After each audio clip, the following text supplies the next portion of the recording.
Dear Father in heaven, thank you, Lord, for your truths. Thank you for your love for us, your prophetic messages, that they do not leave us in doubt of where we are, that you love us, and you do not leave us directionless, Father, with no idea of where we are or where we're going, but that you speak to your people through your prophets. I pray, Lord, that we'll have an understanding of the times that we're living in, of these critical days, Lord, and that we will be prepared in heart and mind to do the work that you are raising up a people to do. I pray this in Jesus' holy name. Amen. So, there was a children's story prepared, but we've missed out on them coming by a little while. So, I don't want to miss the thought, though, that I wanted to share in that children's story. So if they were to come in, they might catch it. And it's really just a simple thought, but it has huge implications for what we're studying at the time and how we're understanding our history. We understand that the great controversy began in heaven, spilled down to this earth. And what characterized this beginning of the great controversy? Well, the characteristic of the beginning. Satan in heaven or in the Garden of Eden, his work had the same characteristic, and that was that it was based on a lie, or on a series of lies. Not necessarily just clear-cut lies, but based on manipulating truth, misrepresenting God. How does the great controversy end? I would suggest one of the main principles of this movement is that God teaches us the end from the beginning. This was a period which was really Satan's messages, Satan's work was based on lies and disinformation and fake news. The end of the world is seeing the exact same characteristics. It's ending with lies like we've never, I would suggest, seen before, where the majority of people out there in the world, well-meaning people, through largely no fault of their own, are having trouble identifying what is truth and what is a lie. So it becomes particularly important for God's people at the end of the world to identify between the lies and between the truth. There has never been the fall of an empire that God has not given his people warning of, whether that was Babylon and Belshazzar, or Medo-Persia, Cyrus, and then you have Artaxerxes, and then you have pagan Rome, and then you have papal Rome. God doesn't just instruct us on the internal workings, on the internal events and experience of his people. He also, through the rise and fall of every world empire, has given us instructions not just on the characteristics of what it looks like, but also the time. And God is the same yesterday, today, and forever. If that is the way he has worked through the rise and fall of successive empires, that is how he's going to work today.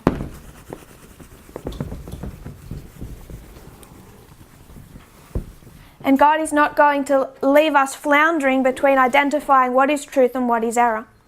So I want to spend the majority of this morning's study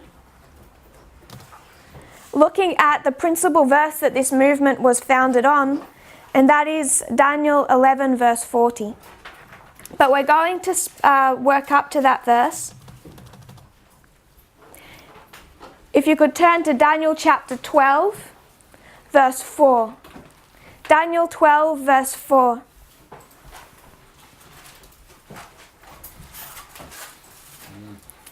And it says, "But thou, O Daniel, shut up the words and seal the book, even to the time of the end. Many shall run to and fro, and knowledge shall be increased."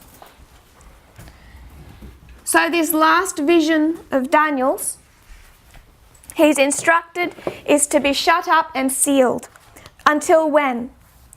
Until the time of the end, when many shall run to and fro. In context, what are they running to and fro in? The words of the book of Daniel. And because they are working through the book of Daniel, there will be an increase of knowledge. So when is the time of the end? Great Controversy 356.2. Great Controversy 356.2. No such message has ever been given in past ages. Paul, as we have seen, did not preach it. He pointed his brethren into the then far distant future for the coming of the Lord. The Reformers did not proclaim it. Martin Luther placed the judgment about 300 years in the future from his day. But since 1798 the book of Daniel has been unsealed, knowledge of the prophecies has increased, and many have proclaimed the solemn message of the judgment near. Since 1798 the book of Daniel has been unsealed. People ran to and fro in the pages of that book, and there was an increase of knowledge. So what we can see is that the time of the end spoken of equals 1798, and it equals an unsealing of knowledge.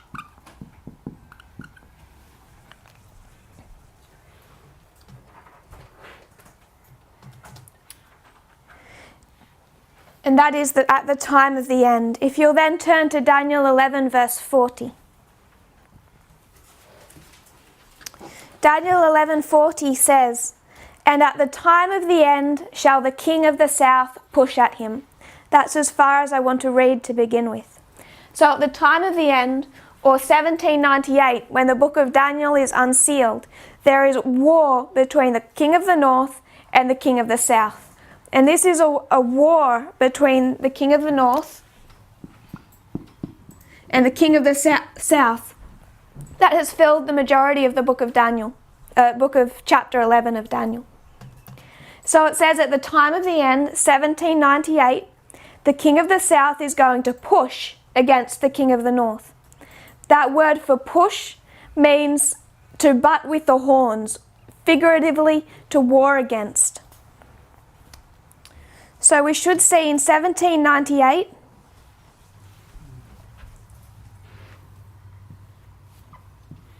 a war between the king of the north and the king of the south.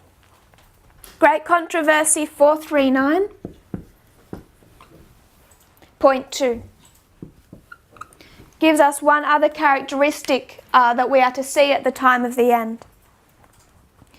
Great Controversy 439.2 says, "Power was given unto him to continue 42 months. And says the prophet, I saw one of his heads as it was wounded to death.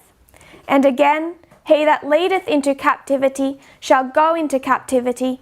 Note, he that kills with the sword must be killed with the sword." Has the papacy killed with the sword for 42 months? So is it going to be killed with the sword? Yes. The 42 months are the same as the time and times and the dividing of time, or the 3.5 years, or the 1260 days of Daniel chapter 7. The time during which the papal power was to oppress God's people. This period, as stated in preceding chapters, began with the supremacy of the papacy in AD 538 and terminated 1260 years later in 1798. At that time, the Pope was made captive by the French army, and the papal power received its deadly wound. And the prediction was fulfilled, he that leadeth into captivity shall go into captivity. So 1798 marks the deadly wound. That's the characteristic I want to pull from this passage. The time of the end marks 1798. An unsealing of the book of Daniel, and a deadly wound. But if we go into these Bible histories, sometimes it isn't so simple as just the plain reading would indicate. I want to read to you just a little bit of the history leading up to 1798. At the outbreak of the French Revolution, which began in 1789,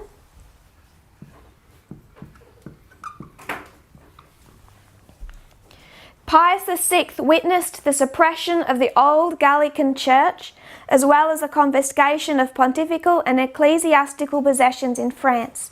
He also saw an effigy of himself burnt in Paris. He saw these events as a sign of opposition against the social order ordained by God, and also viewed it as a conspiracy against the Church. Pius VI condemned both the Declaration of the Rights of Man and the civil constitution of the clergy, and supported a league against the revolution. And he began to write against the French Revolution. 1791 marked the end of diplomatic relations with France. So in 1791, diplomatic relationships is severed between France and the papacy. In 1796, the French Republican troops under the command of Napoleon Bonaparte invaded Italy and defeated the papal troops. So in 1796, you have an open war, a battle between France and the papacy. Napoleon defeating the papal troops. The French occupied Ancona and Loreto. Pius VI sued for peace, which was granted at Tolentino on the 19th of February 1797. But on the 28th of December that same year, 1797, a riot blamed by papal forces on some Italian and French revolutionists, the popular General Dufault, who had gone to Rome with Bonaparte as part of the French embassy, was killed by the papal troops, and a new pretext was furnished for invasion. General Berthier marched to Rome, entered it unopposed on the 10th of February 1798, and proclaimed a Roman Republic, and demanded of the Pope the renunciation of his temporal authority. And this is the 10th of February. Upon his refusal, Pius was taken prisoner, and on the 20th of February was escorted from the Vatican to Siena, and thence to Certosa near Florence. The French declaration of war against Tuscany led to his removal. He removed from place to place, where he died 6 weeks after the arrival in Valence on the 29th of August 1799, having then reigned longer than any pope up to that time. So he dies 1799 on the 29th of August. He was at this stage well over 80 years of age, and his health never recovered when he was taken captive and moved from location to location to location. So if we mark Daniel 11:40 part A, this battle between the north and the south, we can see that it's a war that begins earlier. You could mark in 1789.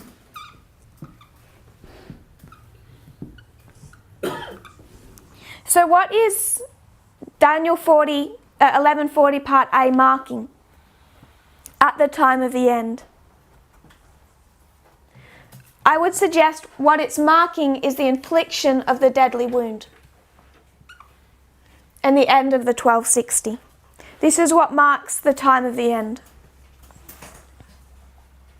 He that leadeth into captivity shall go into captivity. He goes into captivity in 1798. He that killeth with the sword must be killed with the sword. If you turn to Daniel chapter 2 verse 37.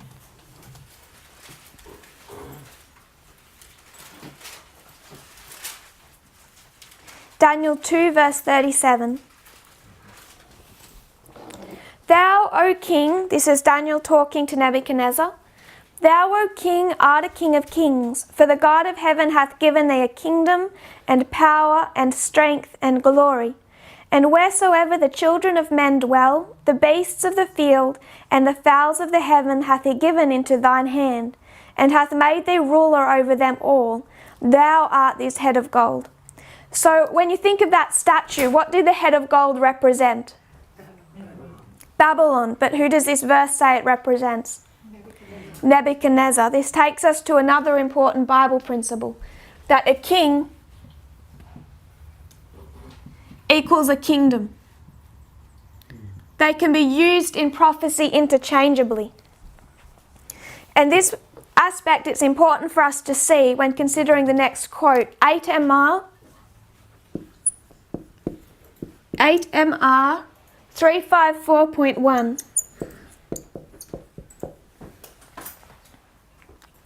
This is Ellen White describing her visit in France, her travels in France.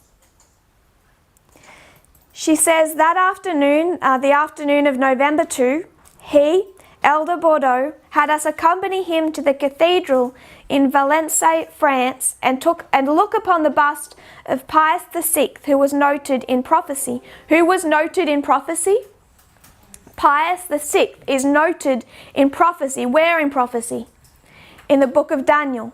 Who was led into captivity and died in captivity. He was the one, Pius VI, marked in history, who received the deadly wound. His heart is encased in the marble monument beneath where the bust is located. We felt rather solemn as we looked upon the monument of this man noted in prophecy. Who received the deadly wound? Pius VI. Is both a king and a kingdom. But did he die in 1798? When was he that killed with the sword killed by the sword? 1799.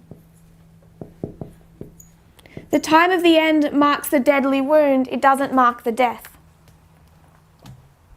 So you have a period of warfare beginning years previously, leading up to a deadly wound that then brings about the death in 1799, whether you see that as a king or a kingdom. Go back to Daniel 11 verse 40 and we will read part B.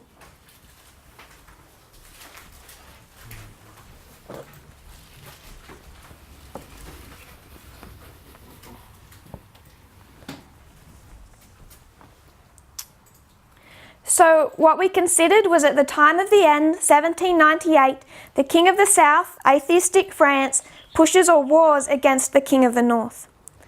And the king of the north shall come against him like a whirlwind, with chariots and with horsemen and with many ships, and he shall enter into the countries and shall overflow and pass over. When is this? So at one time of the end, the king of the south wars against the king of the north. That's atheistic France. Atheistic France went underground. It rose up, tried to rise up in the revolutions in Europe in 1848, but they were suppressed. The next time you see that atheistic, hostile to God or religion force arise again was in the Bolshevik Revolution in 1917, which grew into the Soviet Union. The Soviet Union is what engaged or fought against the papacy all across Europe from its setting up in 1922. The king of the north, the papacy, comes against the king of the south, atheistic Russia, like a whirlwind with chariots, with horsemen and with many ships, so with economic and military strength. We've studied these verses in detail, so we're not going deep. I just want us to remind ourselves and pick up these principles. Because we have two time of the ends marked. The first time of the end marks the king of the south coming against the king of the north. The second time of the end marks the king of the north coming against the king of the south, with military and economic strength. This war between the North and the South, between the Soviet Union and the papacy, which was connecting itself with a new beast, with the United States, began in 1945. At the end of the Second World War, what began was the Cold War.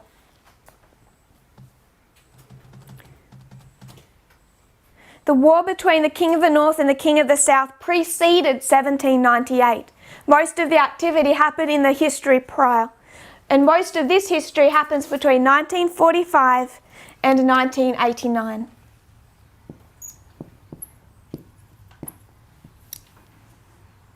The 9th of November. So the Cold War extended from 1945 until when?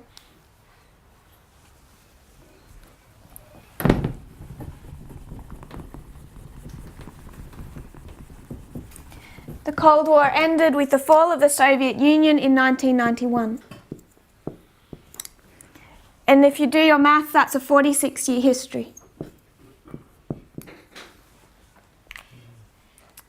In 1989, by 1989, the Polish Solidarity Movement, the economic restrictions placed upon it by the United States, the arms race, the Voice of America radio, and this union between John Paul II and Ronald Reagan had so weakened that the Soviet Union that the breakdown between East and West began. So in this history, you have a war between the North and the South. You have an alliance between the papacy and between the United States. This culminates in 1989 with what I would describe as a deadly wound. What we already understand to mark the time of the end. I want to read to you an excerpt from an article written by a woman who was at the Berlin Wall when it fell. She says, "All of us felt that this was the moment when something violent could happen. And as I learned a few years ago from a German historian who looked at the archives of that time, they weren't far from the truth. Not far away from the Brandenburg Gate, as we were sitting on the wall, the men of the East German Politburo were debating what to do about the unruly crowd then teasing the guards. Among other options, they considered shooting into the crowd. But they did not shoot, nor had they chosen to shoot in Leipzig, the city where huge anti-communist demonstrations had taken place a few weeks earlier, although the hospitals were cleared and blood plasma was prepared for an attack that never came. So they are preparing, even the hospitals are preparing for a violent engagement. Why? Why did they let the demonstrations take place? She says the history of Europe would have been far more tragic if either one of those decisions had been different. But by 1989, the East German leadership no longer believed in its own propaganda. Nobody, not the guard who let the first people through the Berlin Wall, and not the men who ran the country, wanted to kill their fellow citizens for something they didn't believe in. This was why the demonstrations across Eastern Germany mattered. They didn't bring down the regime, but they demoralized it. Once politicians understood that society opposed them utterly, they lost the will to impose their system by force. What the government recognized in 1989 was that their propaganda machine had failed. People no longer believed in their own propaganda, and what's worse, the leaders didn't believe it any longer either. So after these demonstrations take place in 1989, the fall is inevitable. They've already denied their own theology. They've already rejected these ideas of communism. But did the Soviet Union die in 1989? No, it's just wounded. And again, the time of the end is marking a wounding, not a death.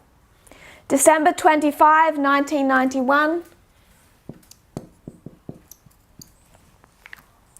Mikhail Gorbachev resigned as president of the Soviet Union, transferring control of the country's huge nuclear arsenal to the new Russian president Boris Yeltsin, as the red Soviet flag atop the Kremlin was lowered for the last time. So, king of the kingdom who falls in 1991? The Soviet Union and Gorbachev. The day that Gorbachev stepped down was the day that the Soviet Union ceased to exist. Immediately after announcing his resignation in a live television broadcast, the last leader of the world's first communist state signed a decree formally relinquishing command of the armed forces. Within a half hour, the white, red and blue Russian flag was flying above Gorbachev's former Kremlin office, symbolizing the end of the Soviet Union and the collapse of Soviet communism 74 years after the Bolshevik Revolution. They describe this ceremony, the small crowd, apparently a handful of tourists that gathered to watch that Soviet Union flag be taken down at the Kremlin. They say it was strange how little reaction there was. When the Berlin Wall came down, everybody was out on the streets. This was an event of the same kind of magnitude, but no one seemed to care. They didn't care because it was already inevitable from 1989. The wound was there. This is just marking death.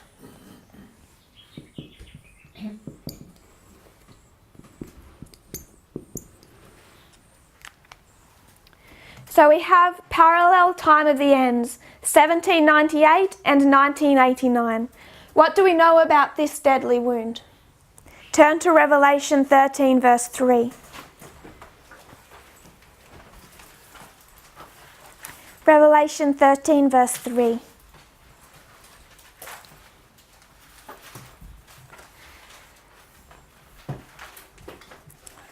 It says, "And I saw one of his heads as it were wounded to death, and his deadly wound was healed, and all the world wondered after the beast."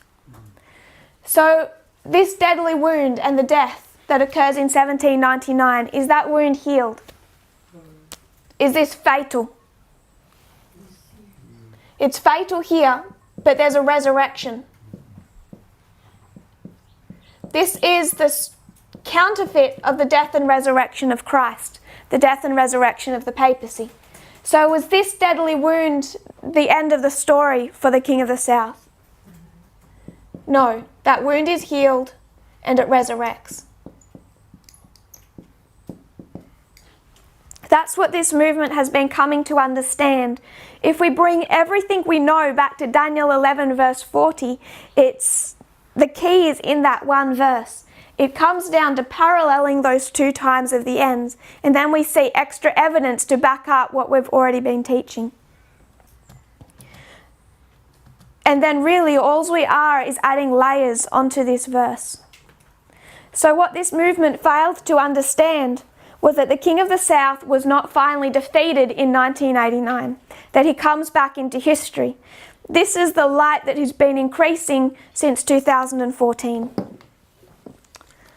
I want to demonstrate that briefly. If we just redraw this.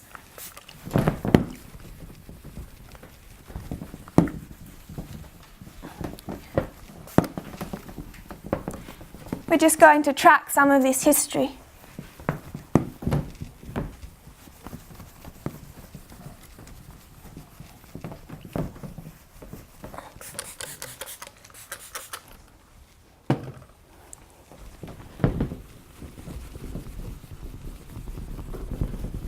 What we want to do is track this relationship.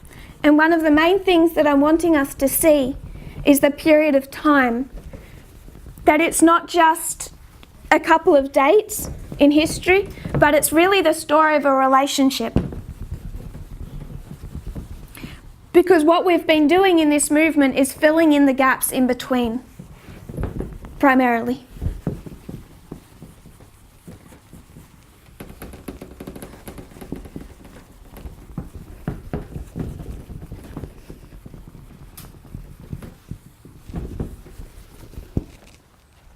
So, in 2014 we came to understand what truth?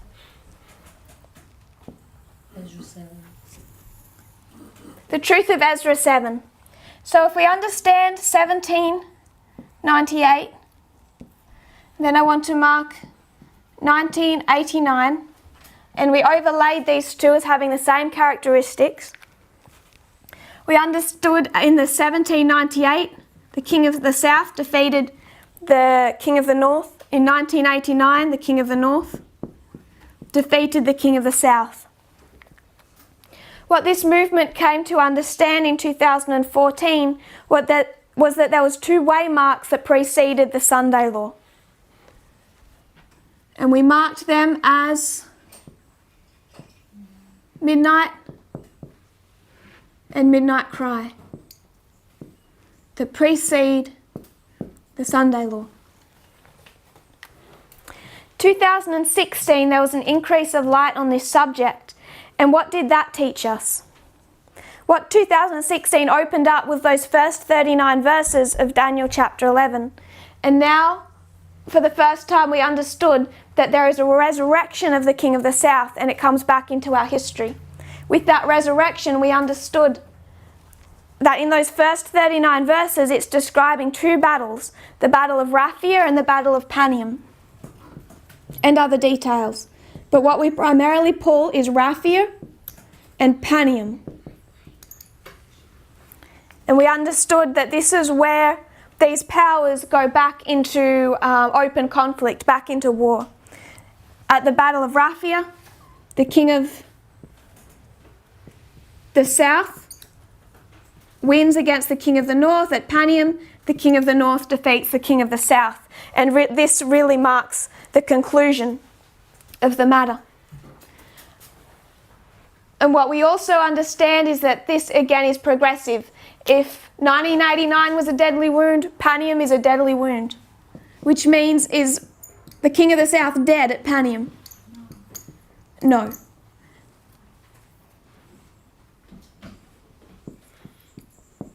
Its fall is progressive until Sunday law. It's at Sunday law you see the full and complete defeat of the king of the south.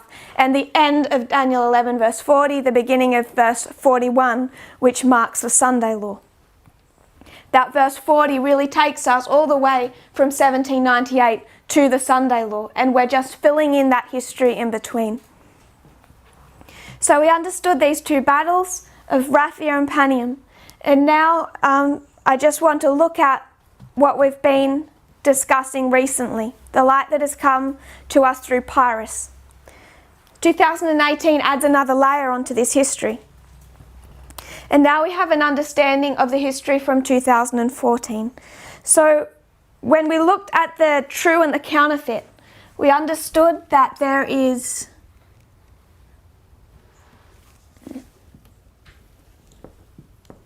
the beginning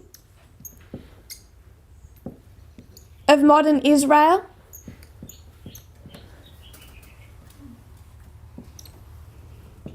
and the end of modern Israel. When is the beginning of modern Israel? This is the story of the Millerites. When is the end of modern Israel?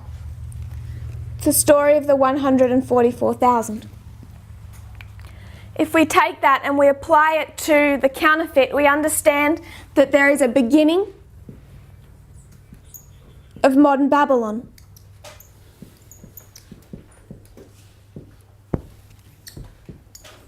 And then there is an end of modern Babylon.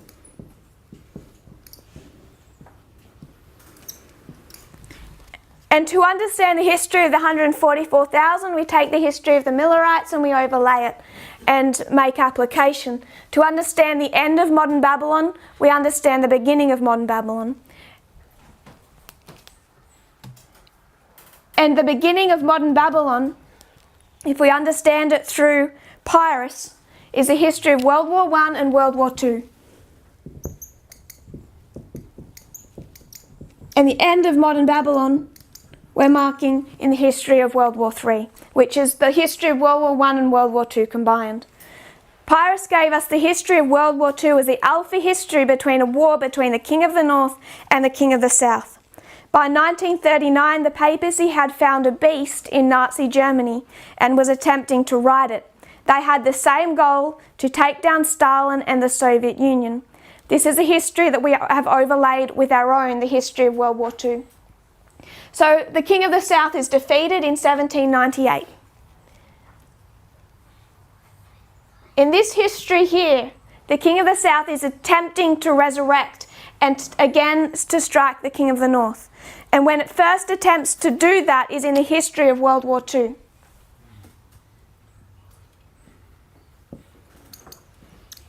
This is the history of Hitler's Pope, where Pope Pius XII united with Hitler in this invasion of the Soviet Union. They had the same goal. Their goal was to take down Stalin and the Soviet Union. So the papacy finds a beast, he tries to ride it, and they both take on the King of the South, the Soviet Union. That fails. Who failed in that history? Hitler. Hitler failed. The beast failed. The papacy knew what its end goal was, but Hitler was not a good beast to ride, so it had to find a new beast, and it found that new beast in the United States.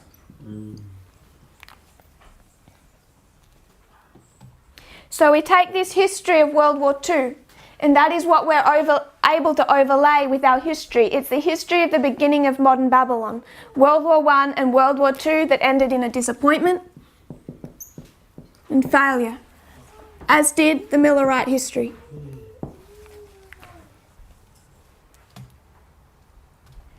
There's so much we can pull from understanding that. But what this history of World War II, World War I, particularly World War II, has given us is the history of warfare, that this isn't just about one or two battles, but it's actually a whole period of war. There was no battle between the papacy and France in 1798. They fought in 1796, but there was no battle in 1798. Neither between the Soviet Union and the United States in 1989. So what it forces us to consider is how inspiration treats the use of the symbols of warfare and battles and revolutions. These are all parables, but what are they parables of? This relationship between the King of the North and the King of the South is not defined by one event. It's a period of time. And the closer we get more into these events, the more light we have about what is occurring.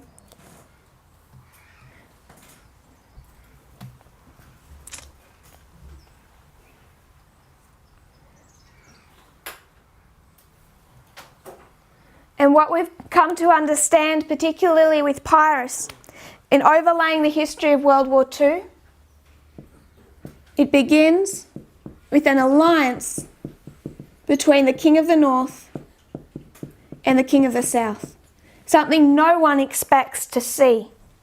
These are mortal enemies, polar opposites, and to the shock of everyone, they go into some type of alliance. The world was amazed when it came to light that Stalin and Hitler had gone into alliance because they were mortal enemies, but they did in 1939. This alliance was with a purpose. The purpose of alliance between the North and the South was that they had one common goal.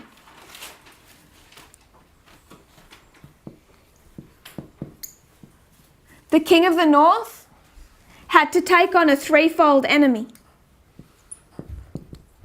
And to do that, he needed to have the backing, the support of the King of the South. The King of the North is facing a threefold enemy. And he must have the King of the South as an ally to fight that battle. Who was the threefold enemy in the history of World War II? You have the Triple Alliance. In the history of 2016, you have the executive, the legislative, and the judicial branch of the United States government. Hitler took Poland in a day. He had a prolonged war with France and with England, with Britain. Donald Trump took the executive branch in a day. Now he has a prolonged war with the judicial and the legislative. We can see that right now. Particularly right now, as the US government has just shut down, 20% of it is not actually functioning. 800,000 federal employees in the United States are not getting paid. So you can see that this is a real battle. First an alliance, then a battle against a threefold enemy. Then we can overlay the history also of Pyrrhus, which gives us another layer. Pyrrhus gives us the Battle of Raphia and the Battle of Panium.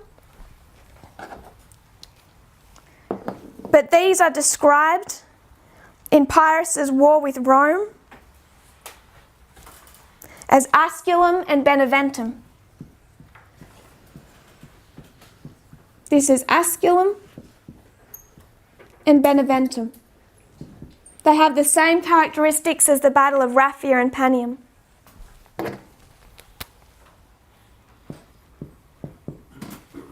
But it gives us two other prior battles. It gives us the Battle of Ipsus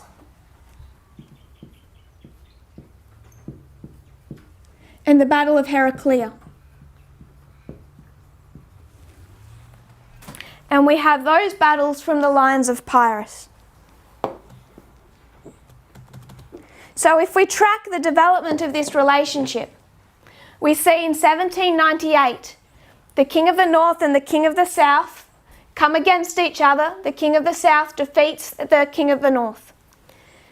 Then you have this period where the King of the North is attempting to come back. He fails. He succeeds in coming back again by aligning himself with the United States.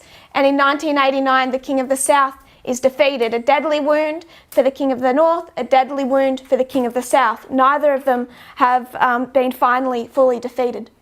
And then, to shock, there is an alliance between the king of the north and the king of the south. The reason for this alliance is that there is a battle that the king of the north is about to go into, and to engage in that battle, to win, he needs the king of the south. That's the history of 2016, collusion, and then the US election. Then we see that alliance turn sour. They start to have conflicting interests, and that's one thing that I want to spend more time this afternoon looking at, is what actually happened in 2018. This relationship between them goes sour, but then it is that breach is repaired for a period of time, but it's completely broken down at the Battle of Raphia. This again is a battle like these between the king of the north and the king of the south. The south wins, the north is defeated, which takes us to Panium. When the north wins, the south is defeated, and we understand that it is fully destroyed, done away with at Sunday law. So what we're doing really is tracking a relationship. In overlaying the histories of the time of the end, we can see that they're described as a battle, 1798, 1989. But it forces us to consider what a battle looks like. How are ancient wars used in the Bible to describe what is happening today? And how do we determine what a battle, war, or a revolution looks like?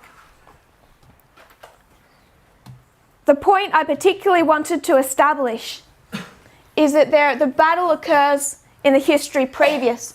This battle against the three levels of the US government, when does it begin? Began in 2014. Putin wasted no time beginning to work against or interfere with the US election process. He began that in 2014. And you can go back to the history between 2014 and 2016 to see the war. And you can look at one day in 2016 to see the battle. If we take the Battle of Heraclea, where does it begin? As soon as Donald Trump wins the presidential nomination, the presidency, Putin actually doubled his work, cyber war against the United States. That information war that he was conducting from 2014 to 2016 to interfere with the American election doubles after 2016, after Trump wins. You can map that battle progressively until Heraclea. You can mark a day. When does Raphia begin? It's going to occur all of next year. We can already start to see this warfare in action. This is why it's important for us to not turn off the news. The idea is shared around the movement and around God's church that we're to look only to inspiration to guide us. If the Millerites didn't open whatever newspaper they had and see that France took the Pope captive in 1798, do they have a time of the end? They don't have a time of the end. They had to actually open whatever type of newspaper they were looking at to understand 1798. The same way that we've had to look at histories. When we go back into the historical catalogue of Raphia and Panium, all you're looking is at an ancient journalist with his own bias described to you a battle which he's writing about in whatever version of newspapers they were using back then. We've always looked to the external to understand. And I would suggest that we're not to change that behaviour now. The idea that we're not to look and understand external events, I would suggest, is a satanic attack. Satan has learnt through years in this movement that he cannot separate us from the Word of God. He can't separate us from Daniel 11:40 to 45. But he can separate us from external forces. So since 2014, when you see this war come back into play, you see also propaganda machines beginning to work, and they're severing us from our source of external news. And that has been growing not just in the movement among God's people, but also in much of the world, particularly the United States, where they now say they cannot tell truth from error because they no longer know who to believe. We have to be understanding the external events that are happening around us. We've had to be understanding those external events for 6,000 years, and I wouldn't suggest anything has changed now. So we overlaid the history of World War II over this, 2014, and the history of World War II becomes the 23rd of August, 1939, in the Molotov-Ribbentrop Pact. The two foreign ministers of the Soviet Union and Nazi Germany that met to sign this alliance, the Molotov-Ribbentrop Pact, on the 23rd of August. The reason they needed this pact was a fight against the three allies of France, Britain and Poland that Hitler launched on the 1st of September 1939. And this marks the beginning of war on the Western Front. This is a two-front war. The King of the North, Germany, or Trump, is waging war on the Western and the Eastern Front. We haven't yet begun the Eastern Front that begins at the Battle of Raphia. When you see Trump attack NATO, attack the European Union, or attack his own agencies, the FBI, the CIA, what he's engaging in is war on the Western Front. Then we see this relationship sour. This occurred in August of 1940. There was a breakdown in their alliance, and we're going to look at that more this afternoon. And then their alliance fully disintegrates when Hitler decides to wage war against the Soviet Union, against Stalin. And he invades the Soviet Union on the 22nd of June, 1941. This was Operation Barbarossa.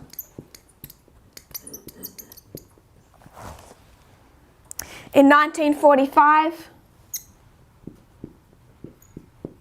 you see the end of the war. As we said up here, it ended in a disappointment, just like the Millerites ended in a disappointment. This was the history of a failure, and we understood that the Soviet Union won, Hitler is defeated.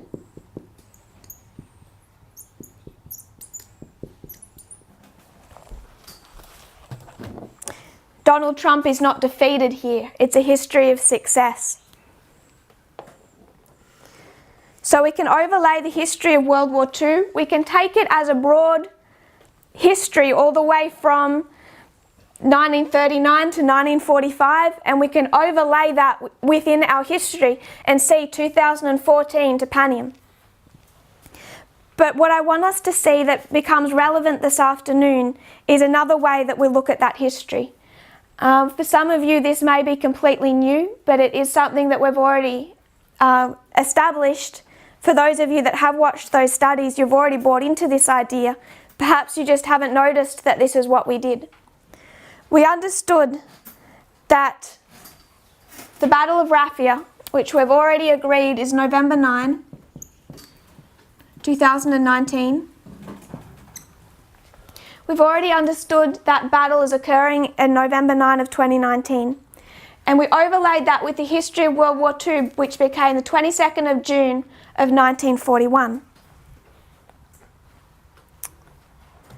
And then we began to look at this date of November 9 and look at that date in history. And it took us to quite a few histories, right back to the Reformation, back to 1893 was a neat one that all gave us more insights onto what this battle and this time period looked like. It didn't just show us what this day looked like or this battle, but this whole progressive year. What we did when we looked at those dates was we went back 81, took the symbol of the number 81 and the symbol of November 9 and looked back to November 9 of 1938 and the night of broken glass. So now over this date, which I'm going to refer to as Asculum, I'd like us to try and use the battles from Pyrrhus so we can keep them in sequence. So instead of Raphia, the Battle of Asculum. We've seen that that is the 22nd of June 1941, Operation Barbarossa. But we've also agreed that it's the Night of Broken Glass, the beginning of persecution, which was what date? November 9, 1938. So what we've done is we've taken a date out of sequence. This is August of 1940, this is 1938, this is 1945. It's not in sequence. So what we can understand is that we can take the whole history, the history of World War II, and overlay it and place that over our history. The exact same thing we do with Millerite history, the beginning of modern Babylon illustrating the end, the First World Wars illustrating the Third World War. But in doing that, we can take the whole history, or we can focus on just one date that is not necessarily in sequence. Our understanding of prophetic numbers, such as the number 81, gives us the license to do this, but it has implications, and the reason that I want us to recognize that now is because I want to do that again this afternoon. We're going to take another date and bring that into our history. So on the 23rd of August 1939, Hitler is well established in power. Is Donald Trump in power in 2014? No.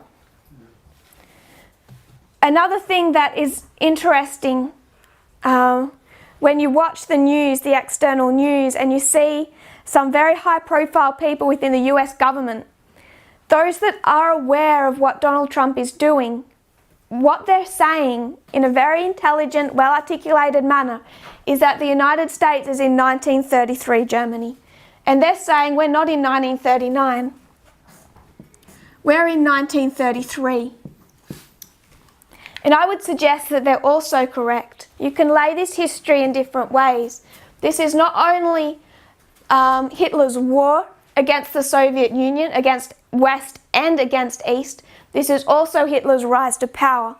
And that is something that is being well recognized in the United States by those who are awake to this. One thing that can also teach us is does it actually matter where we place Hitler? If we take Hitler in 1933, is he any different to what he was in 1939? He's no different. He has the same policies here as he had here. What he did under the Holocaust, whatever that looks like in application, I would suggest it looks very different. But whatever he did later was the exact same principles that he was feeding people back here. He had the same policies and the same plans. So when it's tempting when watching some news, some of us are tempted to think that it's all right to support Hitler back here because at some stage he's going to do something bad and then we can see it. But whether it's 1933 or 1918 when Hitler decides on his path to power, or 1922 when he tries it with a military coup, or in 1933 when he begins his rise, or in 1939, or in 1941, or in 1945, at each point he's the exact same man with the exact same goals being driven by the exact same principles. The same lies and excuses that will be used to implement a Sunday law are the lies and excuses that are being used to implement his policies today. There is no change of the man between good and between bad. And I think we need to recognize that when we overlay this history as well. When we look at persecution beginning here, in 2019, the Night of Broken Glass, who was Hitler persecuting? The Jews. Why? Because he blamed the Jews for the lack of national prosperity. And when was he blaming them? All the way through. They're the people he's attacking back here for the reason that Germany is no longer great. He's going to make Germany great again by dealing with those Jews. That's what brought him to power, is people bought into that idea. Who is Trump attacking back here as being responsible for the lack of national prosperity?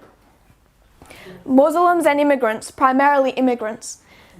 How do we see persecution here? We're always tempted to see things as they apply to us, that everything's about us. And while there are lines to show that we do enter into a period of persecution, and remember we're in an information war, we need to think about what that looks like. If we overlay the history of World War II, this isn't us. It's not about us. But what he does to us later on in this history is the excuses, the lies that are brought against us, he's doing right back here in this history as well. There is no change in the man. So what I've tried to bring out today, that we will look at again this afternoon,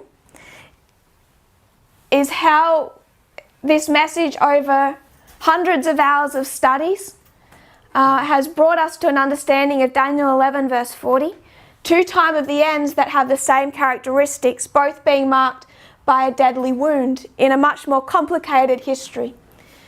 Then we came to understand that the king of the north resurrects after 1798, the king of the south resurrects after 1989. And it comes back into play, we first saw at the Battle of Raphia, where it again defeats the king of the north. Before it is finally defeated, the king of the south is fully defeated at another battle, the Battle of Panium.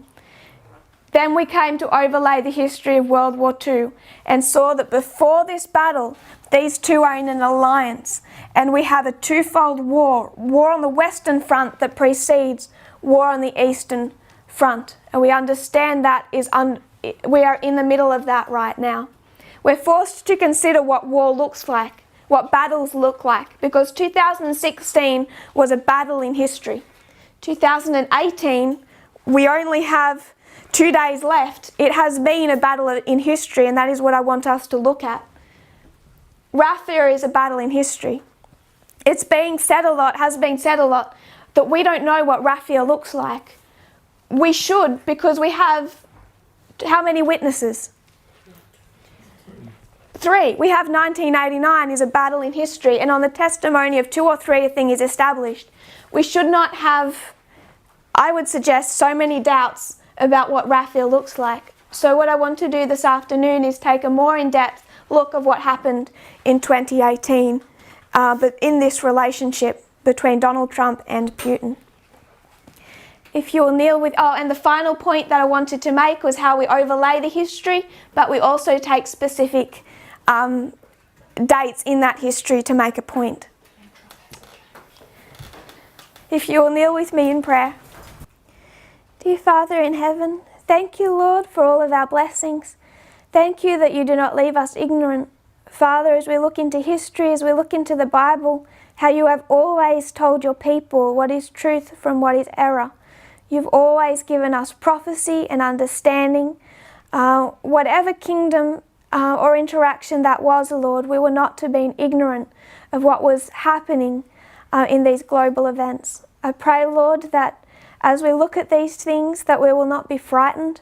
We know, Lord, that in history some terrible things happened, but Father, this is a different history, and you have a work that needs to be done to reach the world. So I pray, Father, that we'll do our part, that we will study as you would have us to study, that we'll be in unity, and that we'll be prepared, Father, to lay aside our preconceived ideas and do the work that you would have us to do. I pray this in Jesus' name. Amen.